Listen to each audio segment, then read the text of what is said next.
සමහර මගෙන් අහනවා හොඳම AI එක මොකක්ද කියලා. හොඳම AI එක වෙනුවට එක එක කාර්යයන්ට පාවිච්චි කරන්න පුළුවන් හොඳම AI tools 10ක් ගැනයි කියන්නේ. presentation හදනවා නම් Gamma AI.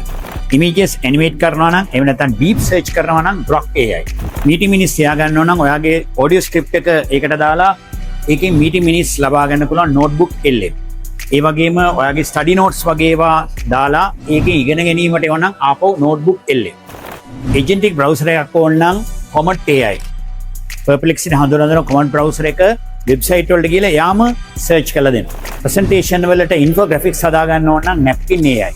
videos generate කරන්න ඕන නම් VO3 හැබැයි මේවට ටිකක් ලොකු bandwidth එකක් යනවා free ගන්න බැරි වෙන්න ඉඩ තියෙනවා. images ඇඳ ගන්න ඕන නම් Gemini වල Nano Banana. මානේ අපිට conversation එකක් එකත් එක්ක කතා කරන්න වගේ Gemini කියන chatbot එකම හොඳයි. නමුත් market leader වශයෙන් ඉන්න ඒත් මල්ටි මෝඩල් විදිහට කතා කරන්න පුළුවන් ඩීප් රිසර්ච් කරන්න පුළුවන් ඒජන්ටික් කැපබිලිටි තියෙන එක තමයි ChatGPT. ඉතින් මේ වගේ tools ගැන ඉගෙන ගන්න අපි ලයික් කරලා ෆලෝ කරලා තියාගන්න. අපේ AI courses වලට සම්බන්ධ වෙන්න පල්ලෙහා තියෙන group එකට join. මේ writing කරනවා නම් projects එහෙම handle කරනවා නම් academic වැඩවලට business වැඩවලට හොඳ එකක් තමයි Claude.